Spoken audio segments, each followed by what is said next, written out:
fuck is up, Internet? I'm that dude Swinzilla. I'm in the man cave, and I'm about to tell you what happened in Spider-Man No Way Home. The idea behind this series is, since I can't react to the movies I've already seen, I've had to come up with another way to give my perspective on these films. So I decided to retell the story of the movie my way, with commentary, music, and sound effects. For the pilot episode, I took a bootleg version of Spider-Man No Way Home and gave it the Swainzilla treatment. But enough of all that. Let's get after that thing. Okay, so Spider-Man No Way Home begins with bitch-ass Mysterio snitching out Peter for being Spider-Man. Bruh. That got everybody tripping. Somehow these randos know MJ is Peter's girl, but homie ain't playing that, and they bounce. Peter takes a break from swinging all over the damn place to bro out with Ned real quick. Back to the swinging around all crazy. Watch out! We get back to Aunt May's just in time to see Happy getting his ass kicked to the curb. I mean, bro, you really thought you were in her league? Peter and MJ try to be slick, but CNN is already blowing up their spot. Peter, MJ, and Ned all get canceled, like hard, for some reason. Then the law shows up. They ignore Aunt May's constitutional rights and search the crib. Yo, they really took Spider motherfucking Man downtown for questioning. MJ doesn't know nothing, hasn't heard nothing, and sure as hell ain't seen nothing. Of course, Ned snitches on his own damn self. Come on, man. I know this dude better stop talking to Aunt May like that. Hey, man, what's up? Daredevil shows up, tells Peter he's in the clear, catches a brick and bounces for the rest of the movie. These Mysterio simps are giving Aunt May the creeps. Yikes. So her and Peter start crashing at Happy's apartment. Who the hell throws green paint on someone? Especially if that someone is an accused murderer with superpowers. Stupid. Happy ain't trying to hear that lovey-dovey stuff. Please. May is in his bed while he's sleeping on the fucking chair. And these kids still show up to school? That's a no for me, dog. Nope. Flash out here trying to slang the merch. You gotta respect it. Peter meets up with some of the faculty. Pink tie guy is giving off serious future villain vibes. Hold up. The superhero hooks up with regular human girl scenes open up a Pandora's box of questions for me. Peter tries to hype the gang up, but MJ is clearly not buying that. Oh, come on, man. And she's right, none of these colleges are trying to deal with this whole Spider-Man drama. Denied. What are the odds of 4 friends from the same school getting into MIT together anyway? Halloween decorations trigger an acid flashback to the Avengers movie for some reason. And Peter goes to see Doctor Strange. Apparently there's no snow removal spells. What? Probably should have listened to that guy. Yep. Apparently wizards just cast spells without discussing the details first, and starting over is not an option. Why? Peter, bro, you can't tell you're fucking the spell up? Duh. Oops, you really didn't know, bro. Oh shit, not good. How's Doctor Strange gonna be salty? He's casting crazy ass spells for a teenager without getting the backstory. Oh, come on. Peter decides the highway is the perfect place to beg an admissions director person to reconsider his college application. That Spidey sense kicks in and Peter knows something is about to jump off. Yo! And Doc Ock shows up right where Peter is and he's alone. Anyway, they fight. Spider-Man is getting his ass kicked. He was not ready for Doc Ock. Luckily for him, his Stark tech bailed him out. So not only did Peter get his first dub of the movie, the admissions lady decided to hook him up. Sweet. Holy shit, now the Goblin shows up? Did he not know where to be? Did they all just pop up in random spots? It just doesn't add up. Anyway, Doctor Strange somehow zaps Peter and Dr. Octopus back to his cellar. What? While being really far away. What? Now Doctor Strange and Peter decide it's a good idea to bring Spider-Man's teenage friends along for the adventure. What? We get a bizarre little interaction between Strange and MJ about saying please. Please. And a cringe-ass Scooby-Doo joke. Peter introduces his very vulnerable human teenage friends to our very dangerous supervillains. No! MJ finds Strange's beard product while snooping through all of his shit. You never think about how a superhero has to keep their suit always presentable. The gang locate a couple more villains that spawn out in the fucking middle of nowhere. Wait a minute. Doc Ock drops some exposition about Norman Osborn. Blah, blah. Then Spider-Man heads out to investigate these supervillain sightings as the sun is going down, and gets there around 3 hours later. If web slinging is that slow, maybe you should have got an Uber. Got him! I'm really digging this inside-out suit with the phone duct taped to his chest. Looking sharp, buddy. We get our first look at Electro. Okay, so maybe the power lines is why it popped in here? Maybe. Doctor Strange's magic bracelet can't tell the difference between an evil entity and a tree. Huh? Electro gets salty and starts zapping bolts of electricity at Peter. And then the fucking Sandman spawns in way the fuck out here and helps Peter subdue Electro. And bam, already our hero has 2 dubs, even though he's been pretty lucky in the unexpected help category. Peter tries to explain what is going on. Blah, blah, blah. We get a Jamie Foxx's naked joke. Really? And then we're back to Strange's dungeon. Our captured villains get acquainted as Electro and the Lizard roast each other Yo, mama. with some pretty lame nerd humor. Yep. We finally see what the Goblin has been up to. Crying behind a dumpster, I guess. He smashes his mask and scurries off.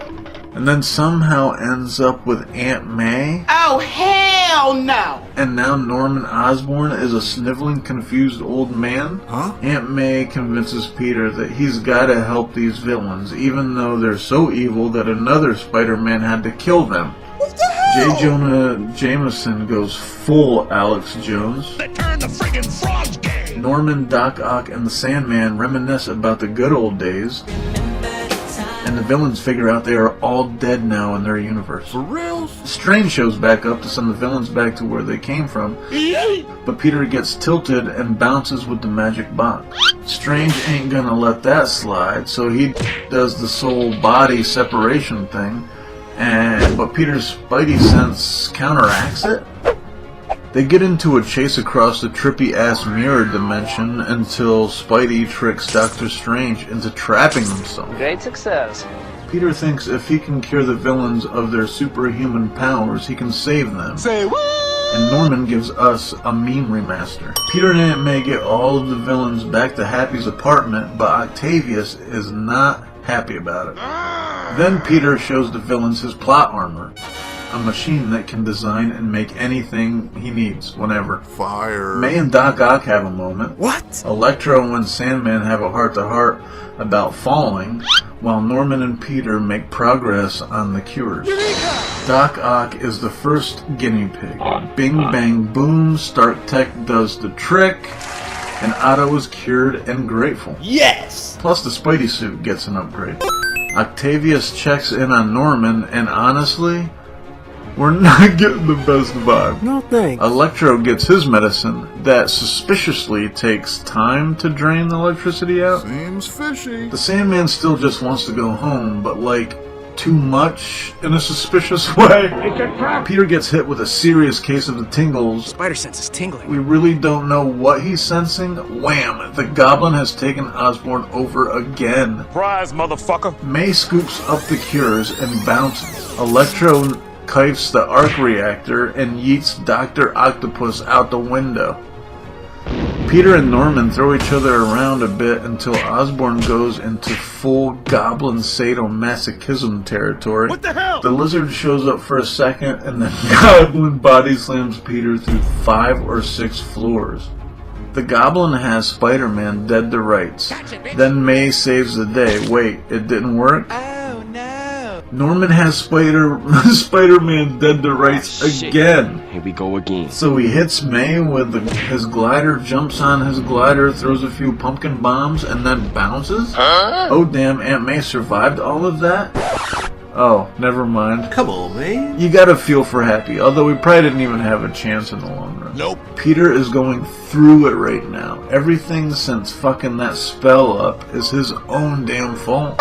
While at his grandma's, Ned accidentally opens a portal to Andrew fucking Garfield's Amazing Spider-Man, who was absolutely hilarious in this scene, by the way. Ned has this portal opening shit down to a science now and goes ahead and summons Toby Maguire's Spider-Man to his grandma's place too. Yes! Toby knows Andrew isn't Tom Holland's Spider-Man somehow, so they blast ropes at each other in Ned's grandma's kitchen. Whatever that was is over instantly. It's so good now. And now they just want to team up and help Tom Holland, of course. Duh. And they connect over their favorite places to lurk around. Strange. MJ was right, and they find Peter at his chill place. Hello there. And finally, all three of our Spider-Men are on screen together. Nice. Tom Holland wants to give up because that's what Spider-Man does. He gives up right before he has a change of heart and saves the day. It's kind of sick. For reals? Our heroes talk some real shit about life, death, and responsibility.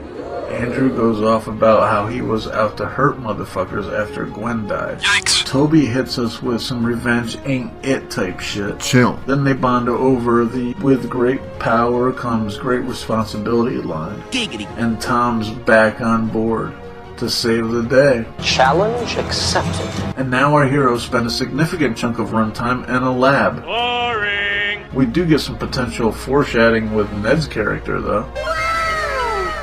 We get a pretty touching grown-up moment between MJ and Peter, and then that gets Andrew all up in his feelings. And then Toby swings in with some brotherly advice, and we find out he's still smashing Kirsten Dunst.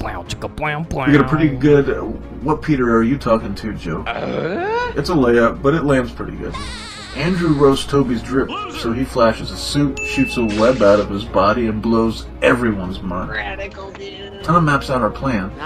Ned tells him about his portal powers, then immediately promises to not become a supervillain. It's a trap! We get a little pep talk about curing that ass. And we're getting hyped. Tom calls J. Jonah Jameson in order to bait our villains into showing up at the Captain America Statue of Liberty. Because our villains are definitely watching podcasts right now. Duh. The guys get things in place for the big fight, and we get some more heart-to-heart stuff between Toby and Andrew. If Toby's back has been fucked up since he fell in that car back in the day, that back cracking must have felt amazing. Yeah! Andrew can't get over Toby's web shooter situation. Aside. It is pretty wild if you think about it. What is that? Spiders don't squirt webs out of their wrists. Nope. So Tom does ask a valid question. Faux show. The Spider-Men give us a little recap of some of the villains we've seen them battle, like Venom and Thanos. Toby is quick to gas Andrew up. Respect. For an only child, he's a better, bigger brother than I've ever met. Our big CGI battle starts off with a sick-ass reveal of what Electro is rocking now. Look at that. And Andrew reintroduces himself. Remember me, motherfucker? Now, Ned and MJ are in danger because of course Ned doesn't know how to close portals. Bruh. Regular human teenager, remember? The guys get off to a pretty rough start. Electro chases off Andrew with his bolts of electricity. The lizard is handling Toby, and the Sandman completely changes his mind and grabs a hold of Tom. Gotcha, bitch. They just need to regroup, so the villains decide to give them a few minutes to regain. We get a funny joke about how Toby and Andrew don't know what the Avengers are, and they adjust their plan a bit and refocus. Let's do this. A little running, jumping, some swinging, and we're back into the fight.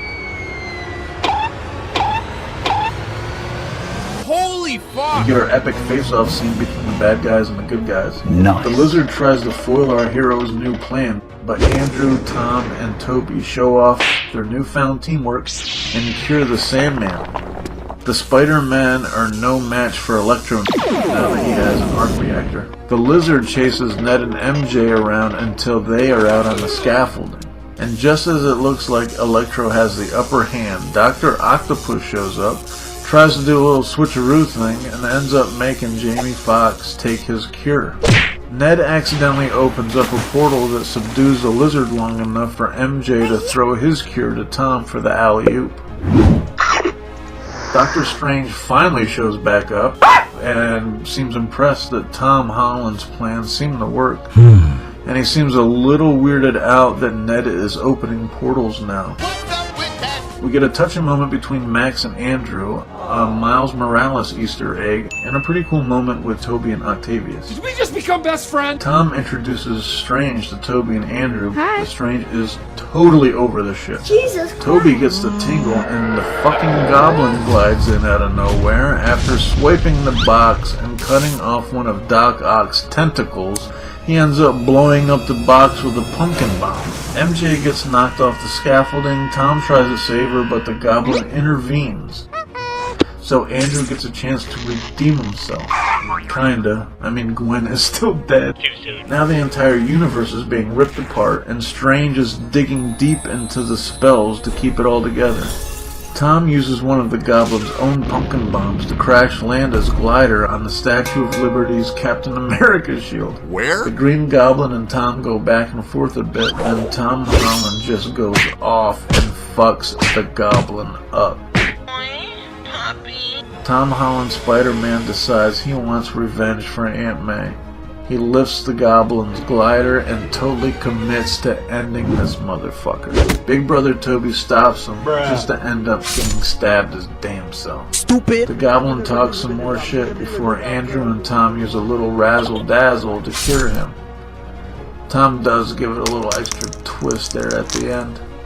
And then Andrew checks on Toby. Hey, wake up. Strange can't do anything to stop the sky from opening up. So him and Tom decide to try to cast a fix-it-all spell. Really? Not like that was the kind of thing that got us into this whole mess in the first place. Hold up. Our Spider-Man have saved the day. They get together one last time to bro it out and share a hug. I mean, just get a look at that. Tom Holland's Spider-Man tells Ned and MJ about the sacrifice he had to make and that they were going to forget all about him. It's a hella sad moment for real. It ain't right. Doctor Strange conjures up his spell and everyone is sent back to their own universe while Tom Holland's Peter Parker is wiped from everyone's memory. Between J. Jonah Jameson and Ned and MJ, it's confirmed that everyone has forgotten about Peter Parker. And you gotta wonder how never knowing Peter Parker will affect Ned's character. It's almost more sad knowing Happy doesn't remember Peter than anyone else. They were a riot together. My prediction is that Happy is the first one to remember Peter. Did it. Now we end our story with Peter moving into his own crib, whipping up a new Spidey suit, and hustling out to save the day. Oh yeah, a drop of that Venom symbiote was left behind in the post-credit scene. There you go, ladies and gentlemen. That's what happened in Spider-Man No Way Home. Later.